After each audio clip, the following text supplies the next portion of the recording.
और आइए एक बड़ी खबर का रुख कर लेते हैं। 2 दिन बाद पुलिस के हाथ अब भी खाली हैं। पटना में इंडिगो एयरलाइंस के मैनेजर रूपेश सिंह की हत्या को 40 घंटे से ज्यादा का वक्त बीत चुका है, लेकिन अब तक पटना पुलिस के हाथ खाली हैं। अभी तक हत्यारे कौन हैं उनके बारे में सुराग नहीं लग पाया है, जबकि परिवार, पीड़ित परिवार जिसका रो रो कर बुरा हाल है, उनका बस एक ही सवाल है कि आखिर रूपेश की हत्या क्यों की गई।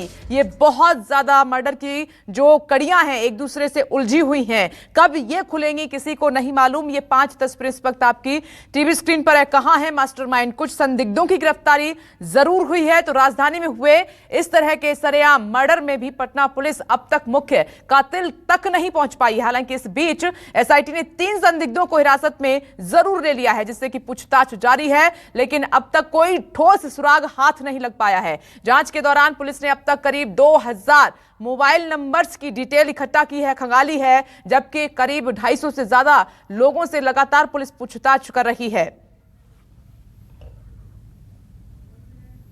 की जांच कर रही है एसआईटी अब इलेक्ट्रॉनिक सर्विलांस का सहारा ले रही है। जिस इलाके में रुपेश की हत्या हुई थी वहां पर अब तक 2000 ऐसे नंबर को डंप किया गया है, टावर डंप किया गया है और उनका एनालाइज किया जा रहा है कि उसमें कौन से संदिग्ध नंबर हैं।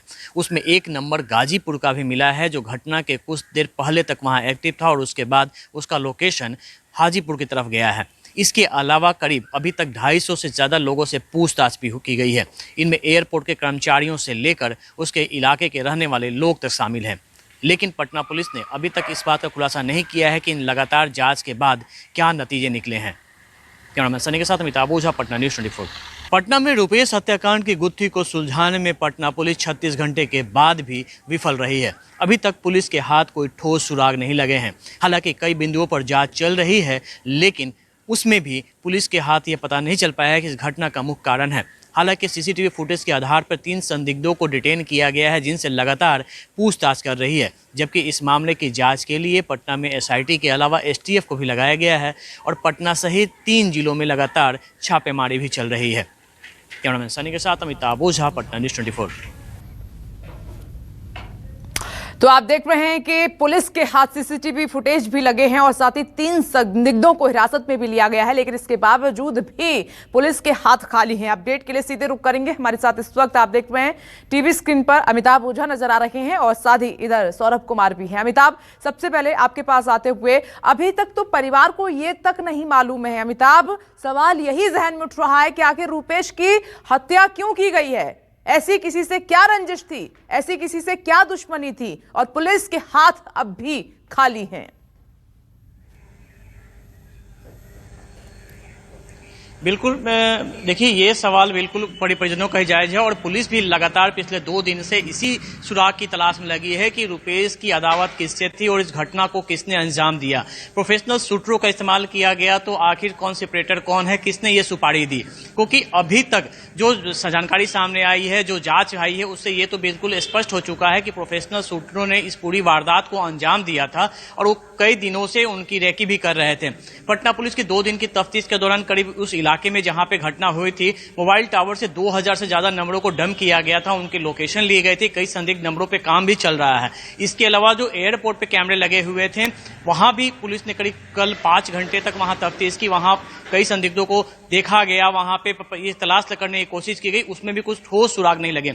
और साथ ही लेकिन जब एक कैमरे की तलाश में कुछ आया है कि जब वो अपनी दफ्तर एयरपोर्ट से अपने घर को आ रहे थे, तो उनके घर के कुछ देर पहले एक बाइक सवार देखा गया है जो रेकी कर रहा था। 2 कैमरे में उसकी तस्वीर कैद हुई थी, लेकिन वो भी पहचान अभी तक नहीं हो पाया है क्योंकि वो हेलमेट पहने हुए था, मास्क लगाए हुए था। लेकिन उस आधार पर जो सीसीटीवी मिले हैं, उस आधार पर 3 लोगों को डिटेन किया गया है। कल देर रात पटना के बिहटा इलाके से डिटेन किया गया है, जिनसे पूछताछ की जा रही है। लेकिन पुलिस अभी भी ये कहने में उनके पास इस बात का जवाब नहीं है कि घटना का मूल कारण क्या हो सकता है, क्योंकि टेंडर के विवाद को लेकर जो बात चल रही है थी, उसके लिए एक टीम पटना से छपरा गई थी, फिर गोपालगंज गई थी, जहां पे जल संसाधन विभाग का एक बड़ा टेंडर जो उनके भाई को अलर्ट होने वाला था, उसको लेकर कुछ विवाद थी। लेकिन वहां भी अभी तक कुछ नहीं मिल पाया है कि इस टेंडर विवाद के चलते पटना में इतनी बड़ी वारदात को अंजाम दे। फिलहाल अधिकारी अभी कुछ कहने की स्थिति में नहीं है और इसमें अब पटना पुलिस के जो पुराने तेज तर्रार अधिकारी हैं, उनको इस केस में इन्वॉल्व किया गया है ताकि केस में कुछ आगे की जानकारी मिल सके।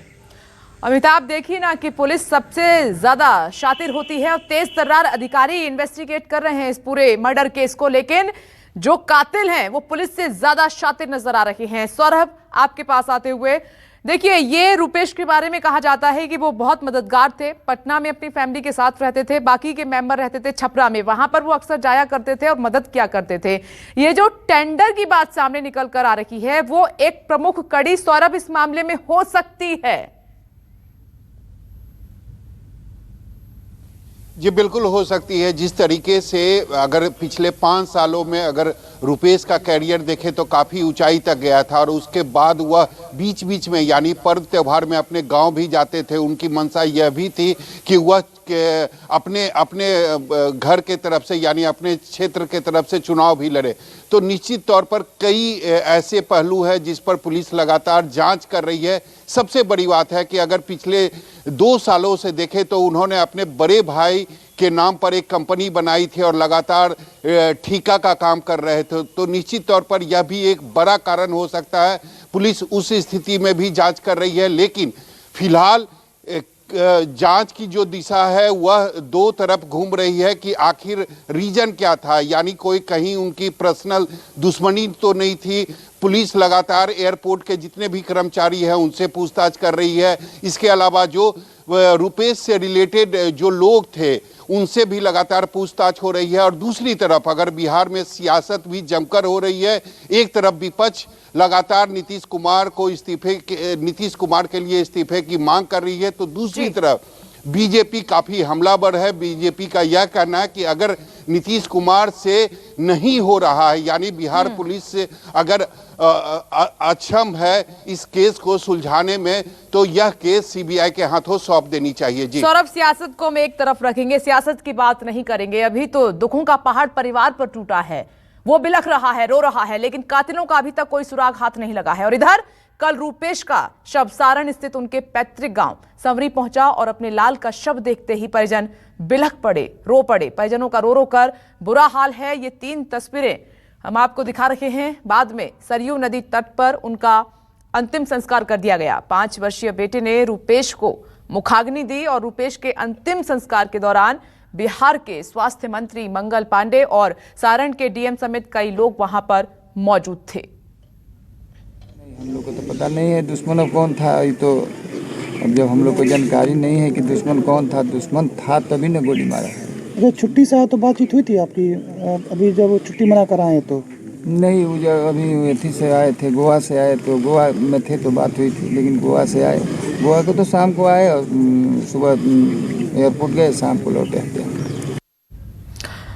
2 दिन के बाद भी पुलिस के हाथ लगातार खाली हैं। देखिए, अभी तक सुराग हाथ नहीं लगा है। बच्चों को तो यह भी नहीं पता कि उनके पिता कहां पर हैं, और परिवार लगातार जो है सवाल पूछ रहा है। अमिताभ, सवाल यही है कि सीसीटीवी हाथ में है, अब तो संदिग्ध भी गिरफ्तार हो गए हैं। क्या वजह है कि जो मुख्य हत्यारा है उसका पता क्यों नहीं लग पा रहा है?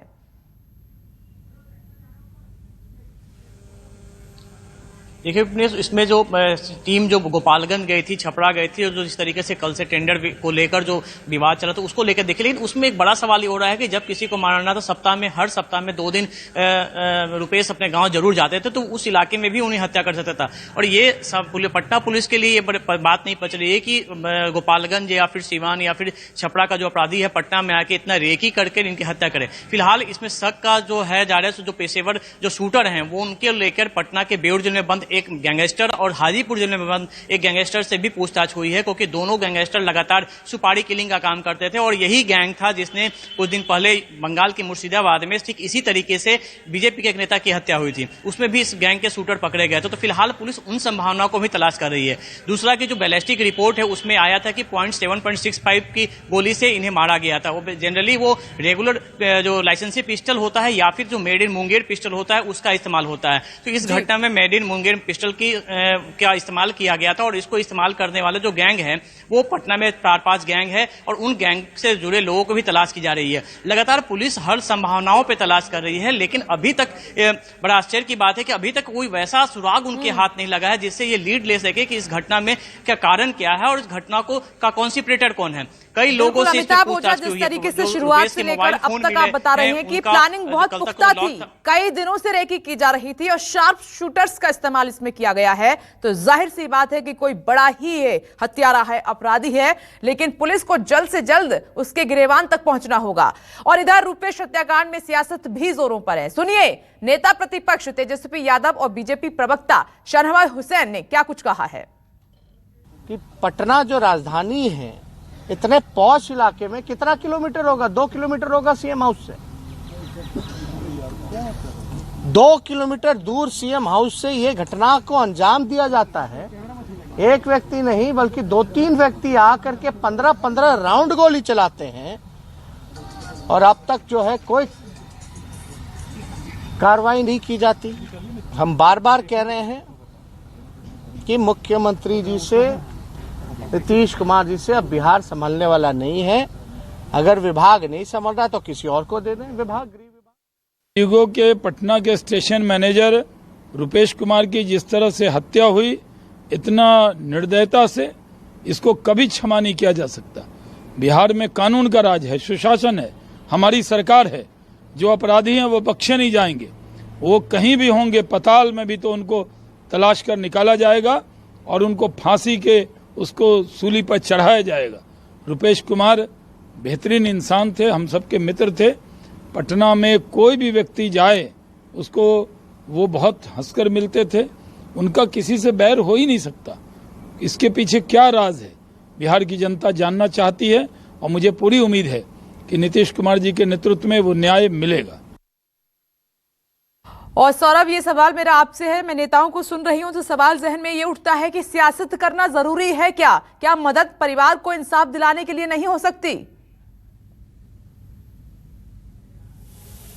जी बिल्कुल हो सकती है, लेकिन विपक्ष के तरफ से लगातार सियासत की जा रही है। और दूसरी तरफ अगर बीजेपी की बात करें तो बीजेपी भी इसमें कहीं ना कहीं नीतीश कुमार को घेरने की कोशिश कर रही है। नीतीश कुमार लगातार इस मामले को काफ़ी गंभीरता से उन्होंने लिया है, काफ़ी वो प्रेशर में है और उन्होंने डीजीपी को कहा है कि मुझे किसी भी तरीके से हत्यारे जो हैं वह सलाखों के पीछे होनी चाहिए। अगर ऐसा नहीं हुआ तो मैं आपकी खैर नहीं। तो निश्चित रूप से मुख्यमंत्री नीतीश कुमार ने इसे एक चुनौती के रूप में लिया है। और सबसे बड़ी बात है कि जब से सरकार बनी है लगातार मुख्यमंत्री नीतीश कुमार कानून व्यवस्था को लेकर काफ़ी परेशान है। पुलिस मुख्यालय जाकर उन्होंने 2-2 बार बैठक की है और उन्होंने कहा है कि किसी भी तरीके से पूरे राज्य भर में कानून व्यवस्था मुझे अच्छा चाहिए। लेकिन ये धरातल पर नहीं दिखाई दे रहा है। जो एक सबसे बड़ा सवाल है कि मुख्यमंत्री लगातार बैठक कर रहे हैं, अपील कर रहे हैं, लगातार वह पुलिस के आला अधिकारियों को कह रहे हैं कि हमें कानून व्यवस्था अच्छी चाहिए जो पहले थी। अगर 2005 और के टेन्योर में अगर देखेंगे तो उस समय कानून व्यवस्था में काफ़ी सुधार आया था। लेकिन अगर पिछले 6 महीने के अगर आप देखेंगे आंकड़ों को तो कानून व्यवस्था वो स्थिति नहीं है जो पहले हुआ करती थी। तो निश्चित रूप से यह एक बड़ा चिंता का कारण है मुख्यमंत्री नीतीश कुमार को। लेकिन रूपेश हत्याकांड को उन्होंने एक चुनौती के रूप में लिया है। उन्होंने डीजीपी को कहा है कि मुझे 3-4 दिनों में हत्यारा जो है वह सलाखों के पीछे होनी चाहिए। अगर ऐसा नहीं हुआ तो आपकी खैर नहीं। जी बिल्कुल सौरभ और अमिताभ ओझा, आप नजर बनाए रखिएगा। फिलहाल के लिए शुक्रिया आपका। और सियासत छोड़कर नेताओं को जो परिवार कह रहा है उस तरफ ध्यान जरूर देना चाहिए। परिवार का एक सवाल यह है कि हत्या क्यों की गई, वजह जानना चाहता है। और दूसरा, रूपेश तो उनके वापस नहीं आ सकते, लेकिन जो हत्यारे हैं उनको कड़ी सजा जरूर मिलनी चाहिए।